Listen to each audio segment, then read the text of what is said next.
백성들이 그들의 아내와 함께 크게 부르짖어 그들의 형제인 유다 사람들을 원망하는데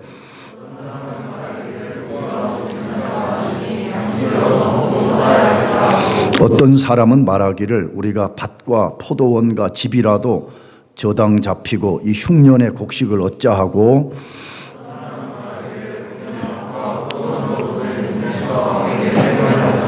우리 육체도 우리 형제의 육체와 같고 우리 자녀도 그들의 자녀와 같거늘 이제 우리 자녀를 종으로 파는도다. 우리 딸 중에 벌써 종된 자가 있고 우리의 밭과 포도원이 이미 남의 것이 되었으나 우리에게는 아무런 힘이 없도다 하더라. 깊이 생각하고 귀족들과 민장들을 꾸짖어 그들에게 이르기를 너희가 각기 형제에게 높은 이자를 취하는도다 하고 대회를 열고 그들을 쳐서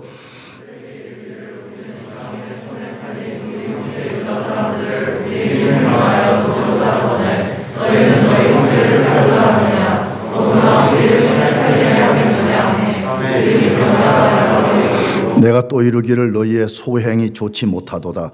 우리의 대적 이방 사람의 비방을 생각하고 우리 하나님을 경외하는 가운데 행할 것이 아니냐.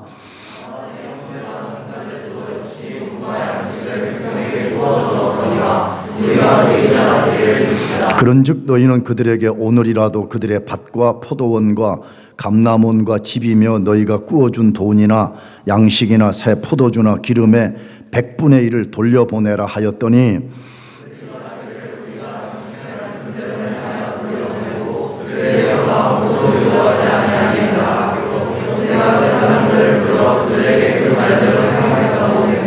다 같이 내가 옷자락을 털며 이르기를 이 말대로 행하지 아니하는 자는 모두 하나님이 또한 이와 같이 그 집과 산업에서 털어버리실지니 그는 곧 이렇게 털려서 빈손이 될지로다 하며 회중이 다 아멘하고 여호와를 찬송하고 백성들이 그 말한 대로 행하였느니라. 아멘. 오늘 또 질문해 보겠습니다. 여러분은 삶의 위기를 만날 때 어떻게 반응합니까? 어떻게 해결하려고 시도하냐 이 말입니다. 한 번 더, 특히 여러분 자신이 속한 공동체가 죄 때문에 완전히 꼬여버렸을 때에 어떻게 반응합니까? 어떤 방식으로 그것을 해결하려고 접근하냐 하는 것입니다. 특히 오늘 우리 개인의 문제도 중요하지만 이 공동체에 꼬여버린 문제를 해결하는 것이 굉장히 중요하다고 성경이 말합니다. 상당히 많은 사람들이 개인의 중요성을 깊게 생각하면서도 공동체를 무시하는 경향들이 많습니다. 근데 한번 그냥 단순히 생각해 봅시다.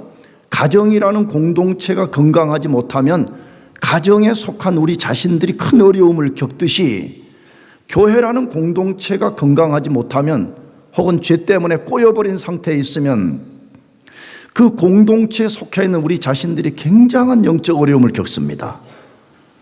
그렇기 때문에 우리 개인의 문제 혹은 공동체가 죄 때문에 심각한 상황에 빠져 있을 때 우리가 어떻게 접근하는가, 어떻게 이것을 해결해 가는가는 굉장히 중요합니다.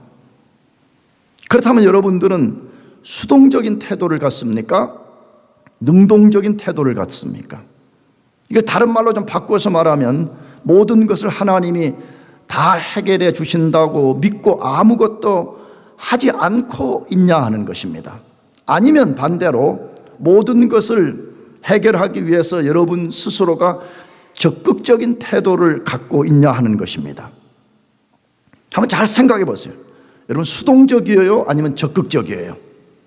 이것이 우리 그리스도인들의 굉장히 중요한 삶의 문제를 해결하는 접근 원리가 되기 때문에 여러분 마음속으로 대답을 요구하기를 원하는 것입니다. 상당히 많은 그리스도인들이 이 부분에서 성경적 원리를 취하지 못하고 있다고 생각합니다. 모든 그리스도인이 죄에서 구원을 받는 데 있어서 능동적으로 할 수 있는 것은 아무것도 없습니다. 여러분 잘 기억해야 됩니다.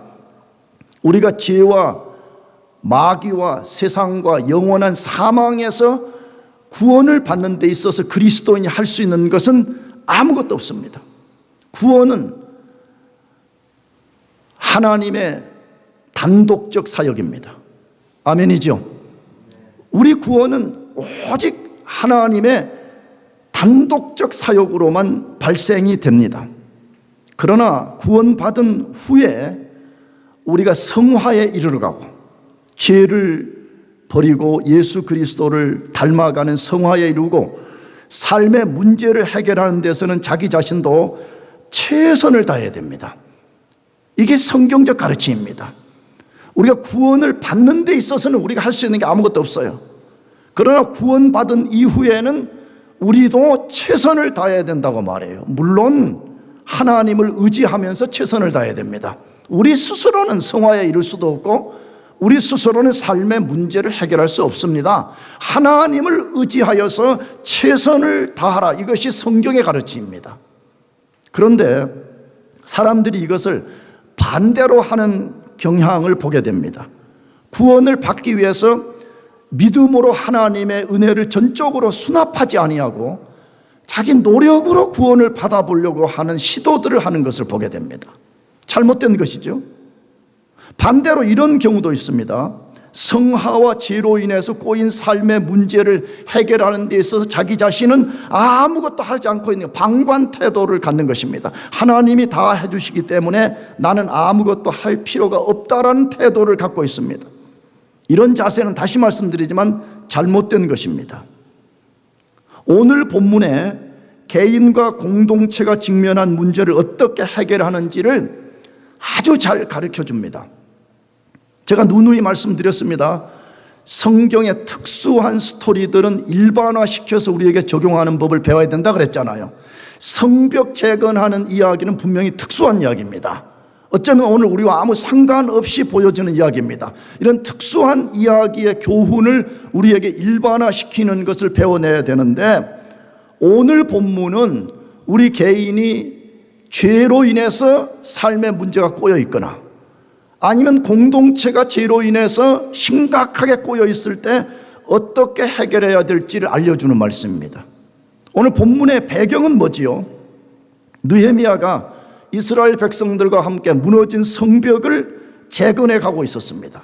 2주 전에 말씀드렸듯이 그 재건을 절반쯤 했을 때에 외부로부터 거대한 방해자들이 나타났습니다. 그들은 이스라엘의 재건을 가장 싫어했던 사마리아인들, 암몬 족속들, 아람 사람들이었습니다. 이들은 이스라엘 재건을 가장 반대했던 당시에 이스라엘을 둘러싸고 있었던 족속들이었습니다. 느헤미야는 이런 거대한 외부의 적들을 그의 주특기인 기도를 통해서 백성들과 함께 그것을 철저히 막아냈더라, 그렇게 되어 있습니다. 다시 한번 도전합니다. 여러분, 삶의 원수를 이기는 것은 기도밖에 없습니다. 아멘. 여러분, 기도해야 됩니다. 내가 느헤미야서를 계속 다루면서 말씀드리는데, 기도하지 않고 그냥 적당하게 신앙생활을 하려는 사람들이 있는데, 그런 사람들은 영적인 대적을 절대 이겨낼 수 없습니다. 그냥 타성에 젖어서 신앙생활 그냥 이렇게 적당하게 해도 될 것이라고 생각하는 것입니다. 꼭 그렇게 광신자들처럼 기도할 필요가 있냐라고 생각을 합니다. 그런데 우리가 느헤미야서를 읽으면서 왔지만 느헤미야는 매 순간 기도의 사람이었으며 기도를 통해서 적들을 이겨냈더라라고 되어 있습니다. 그것이 느헤미야서 4장까지 이야기입니다. 외부의 적들을 막아냈어요. 그런데 또 다른 거대한 장애물이 등장했더라, 그렇게 되어 있습니다. 그것이 오늘 읽은 5장의 사건입니다. 5장의 사건의 핵심은 무엇일까요? 이제는 이스라엘 공동체 안에 내부의 문제가 발생했습니다. 4장까지는 외부의 공격자들에서 어려움을 당했는데 5장에서는 내부의 심각한 문제가 발생했는데 그 내부의 문제는 자기 동족들 안에 어떤 일이 발생해서 이것이 폭발되었더라, 그렇게 되어 있습니다. 그 말씀이 5장 1절에서 5절까지 말씀인데, 다시 한 번 더 우리가 5절까지 이제 함께 읽어보겠습니다. 같이 시작. 그때의 백성들이 그들의 아내와 함께 크게 부르짖어 그들의 형제인 유다 사람들을 원망하는데, 어떤 사람은 말하기를 우리와 우리 자녀가 많으니 양식을 얻어먹고 살아야 하겠다 하고, 어떤 사람은 말하기를 우리가 밭과 포도원과 집이라도 저당 잡히고 이 흉년의 곡식을 얻자 하고, 어떤 사람은 말하기를 우리는 밭과 포도원으로 돈을 빚내서 왕에게 세금을 바쳤도다. 우리 육체도 우리 형제의 육체와 같고 우리 자녀도 그들의 자녀와 같거늘 이제 우리 자녀를 종으로 파는도다. 우리 딸 중에 벌써 종된 자가 있고 우리의 밭과 포도원이 이미 남의 것이 되었으나 우리에게는 아무런 힘이 없다 하더라. 무슨 문제를 다루는 것 같아요? 이스라엘, 정확하게는 이 유대 공동체 안에 4가지 문제로 인한 불만이 폭발되었더라 라고 되어 있습니다. 이 불만이 폭발되어 가지고 성벽 재건이 중단될 위기에 놓여 있었던 것입니다. 근데 그 성벽 재건의 중단을 4가지로 소개하는데, 그걸 간략하게 다시 살펴보면 1절과 2절에는 식량 부족으로 인해서 유대 공동체에 불만이 가증되고 그것이 폭발되었더라 이렇게 되어 있습니다. 그걸 요즘 말로 바꿔 말하면 먹어야 산다 이렇게 말하는 것입니다. 아니 지금 굶어서 죽게 되었는데 무슨 성벽 재건이냐, 먹어야 산다, 이런 불만이 폭발되었다라고 되어 있습니다. 두 번째 3절에 소유를 맡기고 곡식을 사야 된다는 불만의 폭발이 있었습니다. 다시 말하면 이제 양식이 떨어져 가지고 우리의 소유를 저당 잡히는 데까지 우리가 도달됐다. 우리 것을 전당포에 맡겨가지고 돈 빌려서 양식을 사야 되는 비참한 상황에 떨어졌다라고 그들이 불만을 드러내고 폭발을 했다라고 되어 있습니다. 세 번째로는 4절에 빚내서 세금을 내서 불만이 폭발되었다라고 되어 있습니다. 오늘 말로 하면 세금 때문에 도저히 못 살겠다. 먹을 것도 없는 상황에서 세금까지 이제 착취를 당하니까 우리가 도저히 견딜 수 없다라고 불만을 폭발했다라고 되어 있습니다. 마지막 4번째는 5절에 자기 자녀들을 종으로 파는 것에 대한 불만이 폭발되었다 이렇게 되어 있습니다. 근데 이 말을 자세히 들여다보면 이 속에는 엄청난 이야기가 들어있는데, 왜 우리 자식들만 차별을 받아야 되냐 하는 불만이었습니다. 여러분, 부모들의 제일로 민감한 관심사는 자기 자녀들입니다. 교회에서도 자기 자녀들이 조금만 차별받으면 난리 납니다. 무슨 그리스도인이고 이런 거 없습니다. 담임 목사가 없습니다. 왜 우리 자식들만 차별을 받아야 되냐 하고 불만을 폭발하는 것처럼 그들은 상상할 수 없는 불만이 폭발되었습니다. 왜 우리 자식들만 종으로 팔아야 되냐는 거예요. 왜 일부의 사람들, 고관들이나 귀인들이나 민장들의 자녀들은 놔두고 왜 우리 자식들만 종으로 팔아야 되냐고 그들이 불만을 폭발했더라 그렇게 되어 있습니다. 이 4가지의 가장 핵심적 불만 내용은 뭐예요? 이유가 뭐예요? 경제적인 문제였죠. 무슨 문제? 경제적인 문제. 예나 지금이나 경제적으로 어려움을 당하면 사람들은 폭발하는 성향을 드러내는 것 같아요. 느헤미야는 외부의 장애물보다 더 크고 위험한 내부의 장애물에 직면했습니다. 사실 그래요. 교회도 보면 외부에서 우리를 공격해오는 것보다 더 위험한 게 뭐냐 그러면 내부에 불만이 가득해가지고 불만이 폭발되었을 때 가장 그것이 큰 장애물로 드러나게 되거든요. 느헤미야는 지금 성벽을 재건하는 중에 가장 큰 위기에 직면했습니다. 눈으로 보기에는 외부의 적들이 위험한 것 같지만 실제적으로는 내부의 성벽 재건에 힘을 보태야 되는 사람들의 마음이 다 흩어져 버렸기 때문에 굉장한 위기에 빠졌습니다. 그러면 느헤미야는 어떻게 이것을 해결했을까요? 우리가 이것을 잘 배우는 것이 필요합니다. 왜 그렇죠? 하나님은 느헤미야가 이스라엘 백성들과 함께 성벽을 재건하는 중에 만난 장애물을 해결하는 원리를 오늘 통해서 우리들에게 말씀하는 거거든요. 너희 삶에 꼬인 문제 혹은 교회라는 공동체에 꼬여버린 문제를 어떻게 해결할 것인지를 잘 배우라는 거예요. 우리 보고. 그러므로 우리는 느헤미야가 드러낸 지혜를 배울 필요가 있습니다. 그러면 어떻게 우리 개인과 공동체의 문제를 해결할 수 있을까요? 첫째, 문제에 대한 거룩한 분노와 해결을 위한 깊은 생각을 할 수 있어야 된다고 가르쳐요. 우리 삶에 직면한 문제, 특별히 죄로 인해서 촉발된 삶의 문제에 대해서 분노할 줄 알아야 된다고 말해요. 분노할 뿐만 아니라 이것을 어떻게 해결할 것인지를 깊이 생각할 줄 알아야 된다고 말합니다. 굉장히 중요한 가르침이에요. 느헤미야가 백성들 안에 심각한 문제가 발생했다는 것을 듣고 그 문제를 해결하기 위해서 제일 먼저 나타낸 반응을 통해서 그것을 소개하는데, 느헤미야서 5장 6절에서 7절인데 두 절을 읽어봅시다. 어떻게 해결했다 그래요? 다시 시작. 내가 백성의 부르짖음과 이런 말을 듣고 크게 노하였으나 깊이 생각하고 귀족들과 민장들을 꾸짖어 그들에게 이르기를 너희가 각기 형제에게 높은 이자를 취하는도다 하고 대회를 열고 그들을 쳤다라고 되어 있습니다. 어떻게 반응했다고 되어 있어요? 그 앞절 5장 6절에서 7절 상반절에 보게 되면 세 가지 반응을 느헤미야가 드러냈다 그렇게 되어 있죠. 첫째로는 뭐였어요? 크게 분노했다 그렇게 되어 있습니다. 백성들 안에 어떤 문제가 있다는 걸 들었을 때 제일 먼저 나타낸 반응이 크게 분노했더라 그렇게 되어 있습니다. 왜 느헤미야가 분노했을까요? 일부 백성들이 고리대금업으로 돈 빌려주고 이자 받는데 엄청난 폭리를 취했고, 특별히 그 폭리를 취함받는 대상들이 가난한 백성들이었다라고 되어 있습니다. 다시 말하면 하나님의 백성들이 해서는 안 되는 죄를 범했기 때문이라 이렇게 되어 있습니다. 출애굽기와 레위기서를 읽어보게 되면 하나님의 백성들이 돈을 빌려주고 이자를 받는 것은 금하지는 않습니다. 그런데 폭리를 취하는 것, 합당한 이율이 아니라 생각할 수 없는 아주 부당한 이득을 취하는 것은 하나님이 분명히 하지 말라고 명령을 내렸습니다. 그러므로 이스라엘 백성들이 지금 고리대금업을 통해 가지고 폭리를 취하는 것은 철저하게 죄였다는 것이에요. 그래서 그런 이야기를 들었을 때 느헤미야가 분노했더라 그렇게 되어 있습니다.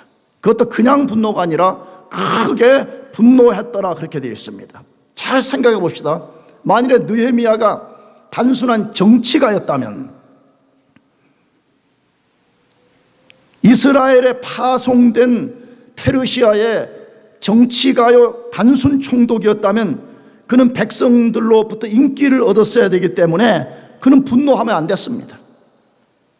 특별히 그런 고리대금을 하는 사람들이 그 유대사회에서 굉장히 높은 지도층의 사람들이었기 때문에 정치적 입장에서 바라본다면 그들의 지지를 얻었어야 되기 때문에 크게 분노하는 것은 상황적으로 옳지 않습니다. 그럼에도 불구하고 느헤미야가 크게 분노했다는 것은 뭘 우리에게 암시해요? 그는 단순한 정치가가 아니라는 거예요. 그는 사람들의 인기를 얻느냐 얻지 못하느냐가 그의 삶의 원리가 아니라 이 일이 하나님 앞에 옳은 것이냐 옳지 않은 것이냐를 가지고 생각했다는 거예요. 근데 이것은 하나님 앞에 옳은 것이 아니었기 때문에 옳지 않은 것에 대해서 분노했더라 그렇게 되어 있습니다. 그럼 모든 분노가 나쁜 것이 아닙니다. 분노해야 될 때 분노하지 않는 것이 더 나쁜 것입니다.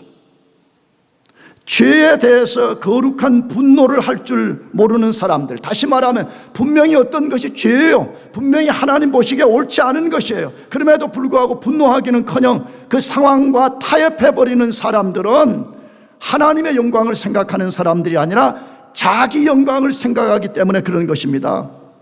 그런 사람들은 하나님 앞에는 말할 것도 없고 자기 삶의 문제도 해결할 길을 찾을 수가 없습니다. 왜? 죄는 어둠이기 때문에 어둠 속에서는 길을 발견할 수가 없는 것입니다.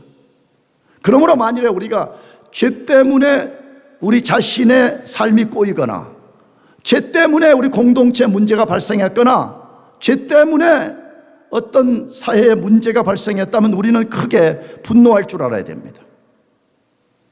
두 번째로 느헤미야가 어떻게 반응했다고 되어 있어요? 중심에 계획했다라고 되어 있습니다. 첫째는 분노했어요. 두 번째는 중심에 뭐였어요? 계획했다라고 되어 있습니다. 무슨 뜻일까요? 이 문제를 해결하기 위해서 어떤 방식으로 접근하고 어떻게 해결할 것인지를 깊이 생각했을 뿐만 아니라 하나님께 기도하면서 하나님이 지혜 주시기를 구했다, 그런 뜻을 갖고 있습니다. 이 말을 우리 성경으로는 중심에 계획했다, 그렇게 번역을 했습니다. 근데 이 말의 전체적인 원래 뜻은 그런 거예요. 내가 이 사건 어떻게 접근해서 해결하지? 해결하려면 하나님의 지혜가 필요한데 하나님 나에게 지혜를 주십시오, 그렇게 했다는 뜻입니다. 만일 느헤미야가 백성들의 잘못에 대하여 분노하는 것만으로 끝냈다면 그는 분노를 조절치 못하는 성마른 사람일 뿐이었을 것입니다. 그러나 그는 중심에 깊이 생각하는 사람이었습니다. 다시 이 문제 어떻게 해결해야지? 이 문제 해결하면 하나님의 지혜가 필요합니다. 하나님, 이 삶의 문제를 해결할 수 있도록 나를 인도해 주십시오. 이 총체적인 이야기를 중심에 계획했다, 이렇게 말하는 것입니다. 여러분, 느헤미야가 얼마나 탁월한 영적 지혜인가, 지도자인가를 보여주잖아요. 그는 단순히 분노만 하는 사람이 아니었어요. 이 분노하는 일에 대해서 어떻게 해결할 것인지를 하나님 앞에서 깊이 생각하고 계획했더라라고 말합니다. 우리에게 이것이 필요합니다. 특별히 이 시대를 살아가는 우리에게 이것이 절대적으로 필요합니다. 특별히 직면한 삶의 문제와 죄로 인해서 꼬여버린 삶의 문제를 해결하는 데 이것이 절대로 필요합니다. 오늘날 그리스도인들의 치명적인 약점은 중심에 깊이 생각하는 기술이 없는 것입니다. 다른 말로 하게 되면 묵상의 능력을 잃어버린 것입니다. 그래서 나 자신을 포함한 오늘 모든 그리스도인의 치명적 문제가 여기에 있는 것이에요. 그래서 종교개혁자들이나 우리 개혁주의의 선배들이 통탄하는 것이에요. 이 시대의 그리스도인들은 그 어느 때보다 부요하고 화려하다는 것이에요. 그러나 반대로 묵상의 능력을 상실해버렸다는 것이, 하나님의 말씀을 묵상하는 능력, 우리 자신이 하나님 앞에 어떻게 계획해야 되는가는 중심에 계획하는 능력을 잃어버렸다라고 말하는 것이에요. 그렇기 때문에 그리스도인들이 저를 포함해서 겉모습은 되게 화려한데 영적 능력이 없는지 모르는 거예요. 중심에 계획할 줄을 모르는 것이에요. 여러분도 그렇게 동의하시겠지만 저도 이렇게 삶을 살면서 우리 삶에 상당히 많은 문제의 경우는요, 느헤미야처럼 주님 앞에서 중심의 계획만 잘해도 상당히 많은 부분이 해결됩니다. 염려라는 것만 잘 생각해. 염려, 여러분들도 염려를 많이 하잖아요. 근데 잘 생각해 보면 염려하지 않아도 될 걸 염려하는 케이스가 많아요. 심지어 오늘 아무런 내 삶에 영향을 주지 못하는 것까지 내일 것, 한 주 후의 것, 한 달 후의 것, 1년 후의 것을 미리 끌어다가 염려하는 사람들이 많잖아요. 생각만 잘해도 우리 삶의 문제는 저절로 해결됩니다. 그러므로 여러분과 제가 중심에 계획하는 기술을 배워내시길 바랍니다. 그걸 배우는 것이 이 시대를 사는 지혜예요. 어떻게 하나님 앞에 생각해야 되지? 어떻게 이 문제를 해결해야 되지? 어떻게 하나님의 가이던스를 받아가지? 이것을 우리가 배워내는 능력이 필요하다, 이 말입니다. 세 번째로 느헤미야 어떻게 반응했다 그래요? 잘못한 사람들을 꾸짖었다고 되어 있습니다. 잘못한 사람들을 그건 단호하게 꾸짖었더라, 그렇게 되어 있습니다. 우리는 잘 압니다. 누구든지 자기 자신을 꾸짖는 것, 특별히 다른 사람들의 잘못을 꾸짖는 것이 쉬운 일이 아니라는 것을 잘 알고 있습니다. 그러나 동시에 우리가 아는 사실이 뭐죠? 우리는 때때로 누군가로부터 꾸지람을 듣지 않고는 어떤 사실을 잘 깨닫지 못한다는 것을 알고 있습니다. 특별히 영적인 것과 밀접한 관련을 갖고 있는 것에 대해서는 책망을 듣지 않고는 좀처럼 깨닫지 못해요. 좀처럼 리펜턴스 할 줄 모르는 사람이라는 것을 잘 알고 있습니다. 이스라엘의 귀족과 관리들이 그랬다고 소개되어 있습니다. 그들은 책망을 받기 전에는 자기들의 죄를 깨닫지 못했습니다. 자기들은 단 1도 하나님 앞에 잘못이 없다라고 생각한 것이죠. 만일 느헤미야가 단순한 정치가인 총독이었다면 이스라엘의 중요한 위치를 차지한 사람들을 책망할 필요가 없었습니다. 아까도 말씀드렸잖아요. 그들로부터 인기를 얻고 지지를 얻는 것을 생각한다면 책망할 필요가 없었습니다. 그러나 그는 하나님의 영광을 생각했기에 그들을 책망했더라라고 되어 있습니다. 이 시대의 사람들은 책망을 너무너무 싫어합니다. 칭찬만 해달라 그렇게 말합니다. 무슨 고래도 고래도 춤을 추게 한다라고 말하면서, 물론 책망만 하는 것도 문제이겠죠. 그러나 내가 읽어본 내 성경에 근거하면요, 책망이 더 많은 것 같아요. 왜 그럴까요? 우리 인간의 죄악성 때문에 그런 거 아니에요. 우리 인간의 뒤틀림 때문에 그런 거 아니에요. 근데 이 시대는 책망하지 말라는 것이에요. 칭찬만 하라고 그렇게 말하는데 성경은 반대로 말합니다. 우리는 때로 책망이 필요하다고 말합니다. 책망이 뭐예요? 잘못된 것을 바르게 하는 첫 스텝에 해당한다고 말해요. 어떤 것이 잘못되었어요. 분명히 하나님이 이렇게 하라라고 교훈을 하셨는데 이 교훈대로 살지 않아서 곁길로 나갈 때 곁길로 나간 사람을 바로잡는 첫 번째 스텝이 책망이라고 말해요. 많은 성경의 이그젬플 중에 디모데전후서 3장 16절 말씀인데 같이 읽어보겠습니다. 시작. 모든 성경은 하나님의 감동으로 된 것으로 교훈과 책망과 바르게 함과 의로 교육하기에 유익하니 그랬어요. 이것은 우리가 지금 갖고 있는 성경의 특성을 소개한 거죠. 이 성경은 사람들의 떼오리를 써놓은 것이 아니에요. 하나님의 감동으로 기록된 하나님의 계시인 거죠. 그러니까 하나님이 자기 자신을 계시하는 수단이 뭐냐 그러면 그것이 감동이란 인스피레이션을 했다 이 말이에요. 그래서 이 성경 속에는 크게 네 가지 역할을 한다고 말하는데, 첫째로는 교훈이에요. 우리의 목표를 보여주는 거죠. 너는 이렇게 살아야 된다, 이걸 보여주는데, 문제는 우리가 이렇게 잘 못 산다 이 말이에요. 이 잘 못 사는 우리를 바르게 하는 첫 번째 방식이 뭐냐 그러면 책망이라고 말해요. 물론 책망만 하고 끝나버리면 안 되겠지만, 바르게 하고 의로 교육함이 필요하겠지만 첫 스텝은 책망이라 그렇게 말하고 있습니다. 옳지 않은 일, 바르지 않은 일에 대해서 우리가 거룩한 분노를 품을 수 있어야 됩니다. 아멘. 거룩한 분노를 품지 않으면 우리는 죄와 싸울 결기를 잃어버려요. 다 좋은 게 아니냐. 특별히 이 시대의 슬로건 관용하자, 우리 모두가 관용하자라는 이름으로 죄에 대해서 거룩한 분노를 품지 아니하고 느헤미야와 같이 깊이 생각하지 않기 때문에 어쩌면 우리 자신의 문제, 교회 공동체 문제를 해결하지 못한 채 계속 우리가 죄의 종으로 사는지 모르는 것입니다. 그러므로 여러분과 제가 거룩한 분노를 품을 수 있기를 바랍니다. 깊이 생각할 줄 알기를 바랍니다. 아멘. 자꾸 우리가 생각하는 기술, 묵상하는 능력, 이것을 길러내서 우리 삶의 문제를 직시할 수 있기를 바랍니다. 두 번째로, 어떻게 우리 삶의 문제, 공동체 문제를 해결할 수 있냐는데, 문제를 바로잡기 위한 실제적 접근과 뼈를 깎는 회개가 필요하다고 말해요. 그러니까 문제가 있다면 그 실제적으로 어떻게 이걸 해결할 거냐 하는 접근 원리를 분명히 알아야 되고, 그것을 알았다면 우리는 뼈를 깎는 리펜턴스가 필요하다고 말해요.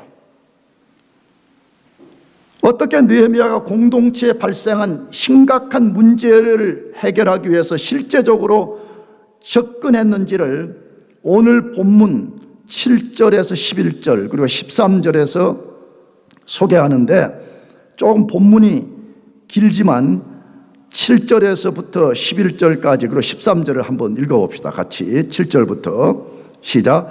깊이 생각하고 귀족들과 민장들을 꾸짖어 그들에게 이르기를 너희가 각기 형제에게 높은 이자를 취하는도다 하고 대회를 열고 그들을 쳐서 그들에게 이르기를 우리는 이방인의 손에 팔린 우리 형제 유다 사람들을 우리의 힘을 다하여 도로 찾아 끊을 너희는 너희 형제를 팔고자 하느냐 더구나 우리의 손에 팔리게 하겠느냐 하매 그들이 잠잠하여 말이 없기로 내가 또 이르기를 너희의 소행이 좋지 못하도다 우리의 대적 이방 사람의 비방을 생각하고 우리 하나님을 경외하는 가운데 행할 것이 아니냐.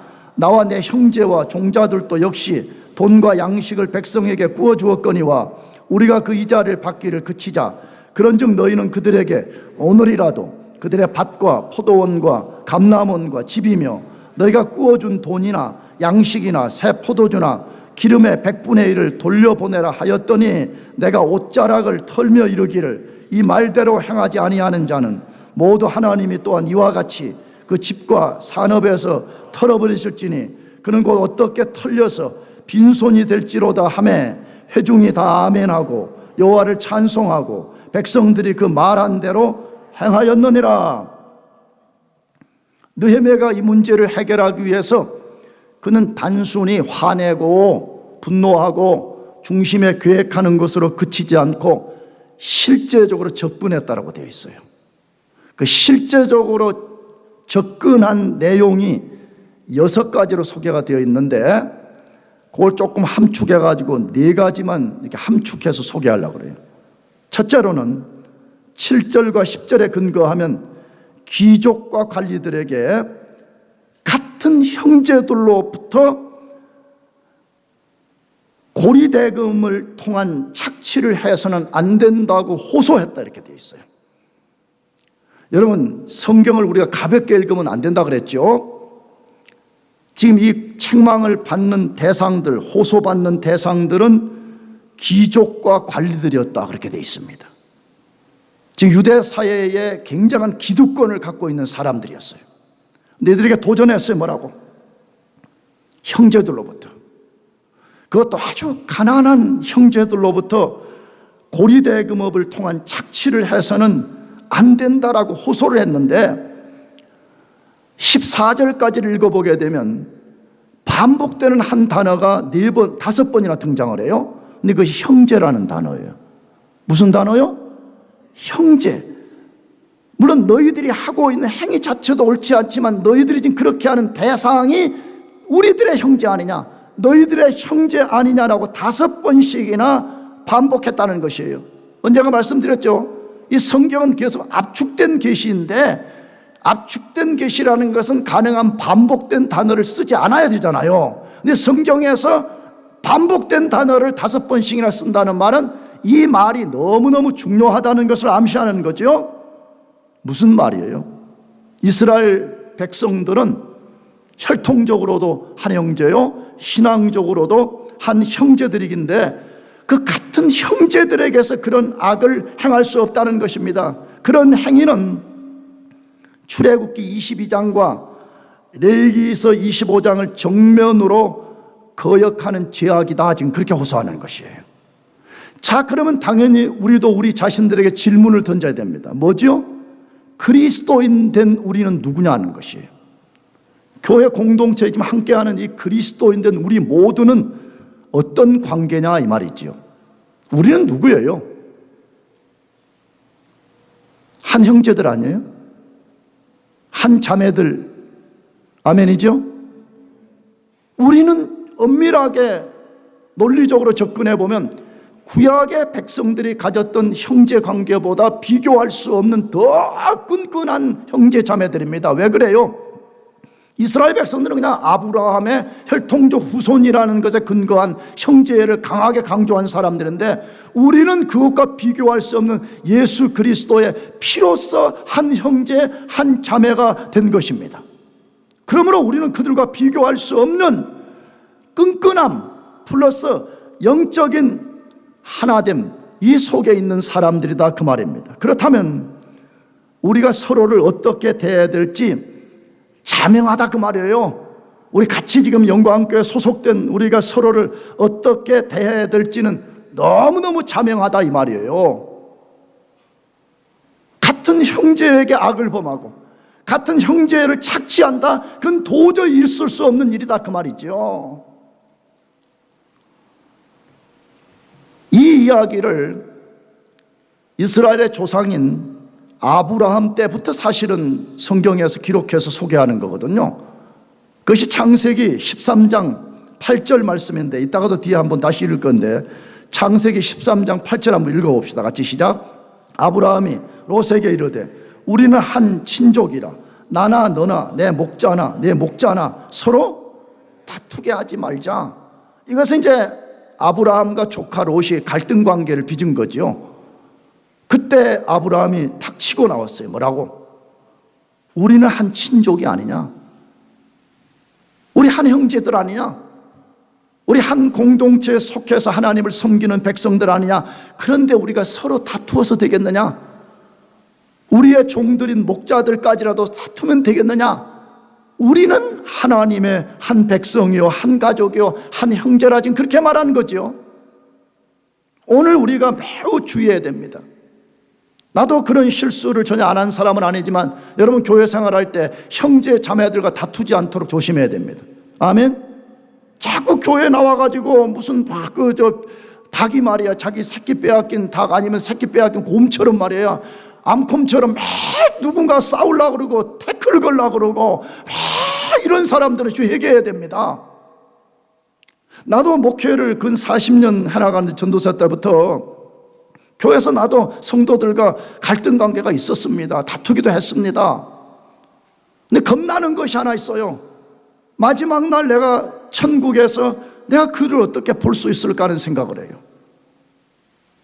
그래서 미국의 위대한 신학자 조나단 에드워드가 그런 아주 소책자 하나를 썼어요. 물론 책은 후대에 만든 건데 아주 소 논문 하나를 썼는데 그 제목이 뭐냐 그러면 천국에서 다시 만날 싸움하는 그리스도인. 예, 교회 안에서 엄청나게 싸웠거든요. 그 조나단 에드워드가 노센턴 교회를 목회할 때에 성도들끼리 진리 문제 아닌 것 같고 엄청나게 싸웠어요. 그때에 조나단 에드워드가 그렇게 말한 거죠. 우리가 이렇게 싸우는데 우리가 다시 천국 가서 볼 거 아니냐 이 말이에요. 무슨 낯으로 우리가 보겠어요? 그렇잖아요. 부끄럽지 않겠어요? 그러므로 우리가 한 교회에 소속되어 있다면 우리 모두는 그리스도의 피로 한 형제 되었다는 것을 늘 인식하자 이 말이에요. 아멘. 그러면 상당히 우리의 분노와 공격적인 자세를 내려놓을 수 있지 않겠어요? 두 번째로 8절에서 느헤미야가 이방인의 손에서 구속한 형제를 다시 종으로 파는 것은 합당치 않다고 호소를 했습니다. 어떻게 보면 설명이 필요 없는 이야기예요. 느헤미야는 백성들과 함께 가난 때문에 이방인에게 종으로 팔린 유대인들을 돈으로 대사하는 속량, 구속을 했다라고 되어 있습니다. 놀라운 것 같아요. 제가 느헤미야서를 처음에 강의할 때 말씀드렸잖아요. 느헤미야는 교회 안에서만 필요한 리더십을 보여주는 것이 아니라 교회 밖에서도 오늘날 이 시대의 진정한 리더십이 뭐냐를 보여주는 성경입니다. 책입니다.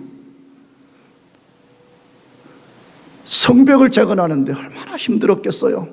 그것도 다 갖춰진 상황, 갖춰진 사람들이 아니라 완전 패배적인 마음, 절망적인 마음 속에 빠져 있었는데 느헤미야가 이스라엘 백성들과 함께 가난 때문에 종으로 팔려버린 사람들을 돈 주고 다시 구속 사왔다는 거예요. 돈 주고 자기 동족이 종 노릇하는 것을 볼 수 없어서 다시 되사왔다는 거예요.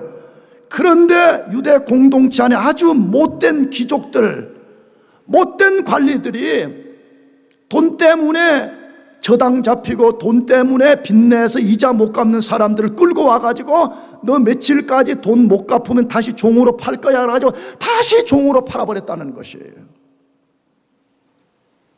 근데 더 불행한 사실은 그 종으로 사간 사람이 누구냐 하면 같은 유대인들끼리 또 그렇게 사갔다는 거예요. 성경은 말하지 않지만 나는 상상해봐요. 이미 자기 형제들 갖고 돈놀이 한 거예요. 저기서 좀 사다가 또 되팔 때 좀 더 돈 붙여가지고 파는 아주 악을 행한 그런 사람들이었다는 거예요. 그래서 느헤미야가 단호하게 호소한 거죠. 뭐라고?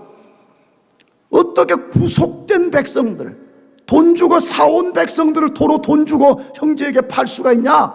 이렇게 도전했다 이 말이잖아요. 자, 그러면 이 말씀 다시 우리들에게 도전해야 되죠. 그리스도인은 누구입니까? 그리스도인 누구예요? 내 설교 때마다 도전하잖아요. 그리스도인이 누구예요? 그리스도인은 단순하게 썬데이에 교회만 나오는 사람이 아니에요. 그리스도인은 예수의 피로 구속된 사람입니다. 아멘. 리뎀션 된 사람이에요. 우리 스스로는 죄와 율법의 저주로부터 건짐을 받을 수가 없었어요. 그런데 하나님께서 그의 아들 예수의 피를 내어주시고 예수의 피값으로 말미암아서 우리를 그 죄에서 구속해서 구속받은 사람들입니다. 그렇다면 우리는 형제 자매들을 어떤 관점으로 바라봐야 되냐 이거예요. 형제 자매들이 죄를 짓고 죄의 종으로 다시 팔려가게 할 수 없는 거 아니에요? 물론 오늘날 느헤미야 때처럼 돈 받고 진짜 물리적으로 종으로 팔려가는 건 말하는 거 아니잖아요. 죄 짓고 죄의 종로로 타는데 팔려가는 사람들이 있다 이 말이에요. 장년도 청년도 대학부도 주일학교 학생들도 죄로부터 구속을 받았음에도 불구하고 다시 죄 짓고 죄의 종로로 하는 삶으로 팔려가는 사람들이 있는 것을 우리가 보고 있잖아요. 근데 우리가 그냥 방관하는 거예요. 그게 다 사람들은 죄 짓고 사는 거지 뭘 우리가 또 그렇게 열심을 낼 필요가 뭐가 있어 하는 태도를 갖는 사람들이 있다 이 말이에요. 여러분 이건 죄입니다. 우리도 같이 죄 짓는 것이. 그래서 고린도전서 6장 19절에서 20절로 우리 그리스도인들이 누구인지를 분명하게 말하는데 같이 읽어보겠습니다. 시작. 너희 몸은 너희가 하나님께로부터 받은 바 너희 가운데 계신 성령의 전인 줄 알지 못하느냐. 너희는 너희 자신의 것이 아니라 값으로 산 것이 되었으니 그런즉 너희 몸으로 하나님께 영광을 돌리라. 그리스도인이 어떻게 그리스도인 됐어요? 내 스스로요? 내가 그리스도인 되고 싶어 된 거요? 그런 거 아니잖아요. 우리는 죄의 사슬에 완전히 매여서 우리 스스로는 그 사슬을 벗어날 수가 없었는데 그리스도께서 우리 죄값을 대신 지불함을 통해 가지고 우리가 죄의 사슬에서 완전히 벗어나서 자유케 된 것입니다. 그러므로 이제부터 우리는 하나님께만 영광을 돌리고 살아야 됩니다. 아멘. 구속되는 순간에 하나님의 거룩한 성령이 우리 속에 들어와 우리를 자신의 성전으로 삼고 있는데 성전 땐 우리가 죄를 짓고 살면 되냐 이 말이에요. 성전 땐 우리가 다시 죄의 종으로 팔려가면 되냐 이 말이에요. 안 된다 이 말이에요. 여러분은 지난 한 주 동안 정말 하나님의 눈빛을 의식하면서 살았어요? 하나님의 눈빛을 의식하고 살면요 죄 지을 수가 없어요. 물론 우리는 약해서 지을 수도 있겠지만 하나님의 눈빛을 의식한다면 우리는 그렇게 살 수 없다 이 말이에요. 나가서 우리는 예수의 피로써 구속된 사람이라는 것을 기억한다 그러면 우리가 어떻게 우리 자신을 죄의 종으로 다시 던져버릴 수가 있으며 다른 형제들이 죄의 종으로 팔려가는 것을 방관할 수 있냐 그 말인 거지요. 형제들이 자매들이 죄에 팔려가는데도 다 인간은 그런 거야 라고 방관하는 사람들은 그건 예수의 구속을 이해하지 못하는 사람들이에요. 그런 사람들은 관용이 뛰어난 사람들이 아니라 죄에 물타기 하는 사람이라는 걸 기억해야 됩니다. 세 번째로 9절에서 11절을 보면 이방인들의 비방을 생각하고 하나님을 경외하는 행동을 하라고 호소를 했습니다. 이방인들의 비방을 생각하고 하나님 경외하는 행동을 하라 그렇게 했습니다. 하나님의 백성들이 서로 착취하고 원망한다면 그것을 보는 이방인들이 이스라엘 백성은 말할 것도 없고 그 이스라엘 백성들이 섬기는 하나님에 대해서 어떻게 말하겠느냐 그 말이죠. 그래서 하나님을 경외하는 행동을 하라 그 말이죠. 자, 그러면 이 문맥에서 하나님을 경외하는 행동한다는 말은 무엇입니까? 고리대금 통해 가지고 폭리취하는 것 중단하라는 것이에요. 나가서 가난한 사람들 착취한 것 돌려주라는 것이에요. 그거 다 다시 원상복구하라. 그거 하나님 경외한다 그 말 아니에요? 정말 그런 것 같아요. 하나님을 경외한다면 우리가 그렇게 하지 않을 수가 없는 거잖아요. 어떻게 고람되어 하나님의 눈빛 앞에서 산다는 사람들이 죄는 제대로 짓고 입만 열면 우리가 하나님의 눈빛을 의식하고 산다라고 말할 수 있냐 이 말이에요. 하나님을 경외하는 사람의 특성은 내 행동 때문에 이방인들에게 하나님을 욕먹게 하는 행동을 한다는 것을 깨닫고 내가 그것을 중단하는 삶을 산다, 그렇게 말하는 것이에요. 하나님을 경외한다는 말은 정확히 무슨 뜻이에요? 이 말을 다른 말하면 내가 하나님을 두려워한다 그 말이잖아요. 우리가 행하는 모든 것에서 하나님의 영광을 구하는 것이에요. 내가 이런 행동을 했을 때에 정말 하나님이 영광을 받으실 것인가, 하나님이 기뻐하실 것인가, 이것을 생각하고 행하는 것을 하나님 경외한다, 그렇게 말하는 것이에요. 내가 이 교회에서 수천 번 여러분에게 호소했던 거, 하나님의 눈빛 의식하고 사는 거예요. 하나님의 뭐 의식해요? 눈빛을 의식하는 거예요. 나는 하나님 앞에 있다는 것. 내가 남들이 보는 공적인 삶의 자리에 있든지 아니면 나 혼자 있는 사적인 자리에 있든지 코람되어 나는 신 앞에 나는 있다는 것, 나는 하나님의 눈빛 앞에 노출되어 있다는 것을 의식하고 사는 것을 말하는 것입니다. 나가서 하나님을 경외한다는 말은 어떤 상황에서든 그분을 사랑하기 때문에 그분 말씀에 순종하는 것을 말합니다. 어떤 상황이든 내가 이렇게 착취한 것을 돌려주면 내 삶에 굉장한 희생이 따를지라도 하나님이 말씀했기 때문에 나는 이 말씀에 순종하노라, 이게 하나님 경외한다 그 말입니다.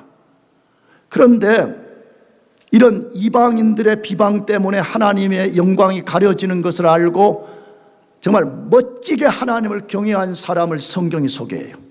그것이 창세기 13장 5절에서 11절로 소개되어 있는 아브라함 이야기입니다. 그것을 한번 길지만 읽어보겠습니다. 무슨 말 하는지 관찰해 보시기 바랍니다. 같이 시작. 아브라함의 일행 롯도 양과 소와 장막이 있으므로 그 땅이 그들이 동거하기에 넉넉하지 못하였으니 이는 그들의 소유가 많아서 동거할 수 없었음이니라. 그러므로 아브라함의 가축의 목자와 롯의 가축의 목자가 서로 다투고 또 가나안 사람과 브리스 사람도 그 땅에 거주하였는지라. 아브라함이 롯에게 이르되 우리는 한 친족이라 나나 너나 내 목자나 내 목자나 서로 다투게 하지 말자. 내 앞에 온 땅이 있지 아니하냐. 나를 떠나가라. 내가 좌하면 나는 우하고 내가 우하면 나는 좌하리라. 이에 롯이 눈을 들어 요단을 지역을 바라본즉 소알까지 온 땅에 물이 넉넉하니 여호와께서 소돔과 고모라를 멸하시기 전이었으므로 여호와의 동산 같고 애굽 땅과 같았더라. 그러므로 롯이 요단 온 지역을 택하고 동으로 옮기니 그들이 서로 떠난지라. 자, 이 말씀은 앞에서도 잠깐 소개했지만 아브라함과 롯이 이제 하나님의 축복으로 부자가 돼가는 거예요. 그러니까 요단 어디 뭐 그쪽에 조그만 땅에서 말이에요, 서로 이제 양들 가축들을 치는데 너무 자꾸 가축이 늘어나니까 서로 이제 싸우는 거예요. 영토를 갖고. 특히 이제 그 종들이 싸우는 거죠. 그래서 아브라함이 롯을 불러다가 말했어요. 야, 우리가 한 형제인데 싸우면 되겠냐? 그러면서 놀라운 결단을 했죠. 뭐라고? 야, 롯, 너 지금부터 너가 먼저 좋은 땅을 선택하라 그랬어요. 뭐 서양도 그러겠지만 동양 문화에서는 연장자가 우선권을 갖고 있잖아요. 롯과 아브라함은 형제가 아니잖아요. 아브라함이 삼촌이잖아요. 그럼 삼촌이 먼저 좋은 쪽을 선택할 수 있었어요. 그러잖아요. 기름진 땅. 그런데 야, 롯이 너 좋은 대로 먼저 선택하라 그랬어요. 그래서 롯은 소돔과 고모라 지역 그 풍요로운 땅을 선택하고 이제 아브라함과 롯이 서로 헤어졌다라 그래 돼 있어요. 자, 근데 우리가 여기서 중요한 거, 왜 아브라함이 그렇게 했대요? 물론 우리가 형제이기 때문에 싸우지 말자라고 했지만 매우 중요한 말씀, 지금 느헤미야서가 말하는 이 말씀이 아브라함 때부터 울려 퍼졌다는 거예요. 그 말씀이 이렇게 돼 있어요. 그러므로 아브라함의 가축의 목자와 롯의 가축의 목자가 서로 다투고 또 가나안 사람과 브리스 사람도 그 땅에 거주하였는지라. 요 단어예요. 또 가나안 사람과 브리스 사람도 그 땅에 뭐 했더라? 거주하였다. 뭘 말하려고 이걸 써놨겠어요? 이거 없어도 되잖아요. 사실은요, 아브라함이 굉장히 관용적인 사람이었다라고 이거 없어도 되잖아요. 근데 왜 이 말을 성경은 써놓은 거예요? 아브라함과 롯, 아브라함의 종들과 롯의 종들이 싸우는 걸 누가 보고 있었다는 거예요? 지금요, 이방인들이 보고 있었다는 거예요. 그러니까 아브라함이 알아차리는 거예요. 야, 우리가 하나님의 백성이라는 이름을 갖고 살고 있는데 우리가 싸우게 될 때 이 가나안 족속들, 브리스 족속들이 지금 다 보고 있지 않느냐? 그러면 우리는 말할 것도 없지만 우리가 섬기는 하나님이 어떻게 되겠냐 이 말이에요. 그래서 아브라함이 자기의 모든 오소리티를 포기해버린 거죠. 너가 먼저 선택하라는 것이. 여러분, 오늘날 또 우리의 행위를 세상 사람들이 보고 있다는 걸 기억해야 됩니다. 세상 사람들이 하나님을 몰라요. 마태복음 5장에 보게 되면 우리가 섬기는 선한 행위 때문에 그들이 하나님을 알게 된다라고 말하고 있거든요. 그러므로 하나님만 경외합시다. 아멘. 하나님만 두려워해야 돼요. 지난 세기의 위대한 영성 신학자 오스왈드 챔버스는 이런 말 했습니다. 우리가 하나님을 두려워하면 어떤 것도 두렵지 않지만 하나님을 두려워하지 않으면 모든 것이 두렵다라고 말했습니다. 하나님만 두려워하는 사람은요, 그 어떤 것도 두렵지 않아요. 반대로 하나님을 두려워하지 않는 사람은 모든 것이 두려워요. 심지어 잠언에 하나님을 두려워하지 않는 사람은 적이 쫓아오지 않는데도 두려워한다 이렇게 되어 있어요. 늘 두려운 거예요. 하나님을 경외해서 사시기를 축복합니다. 그러면 우리는 우리 삶의 문제, 공동체 문제를 해결할 수가 있어요. 그래서 저와 여러분들이 영적으로 무너진 것들을 다시 회복해가고 여러분의 영적인 삶의 전진이 중단이 되었다면 다시 예수 그리스도를 향해서 다부지게 달려갈 수 있기를 축복합니다. 기도하겠습니다.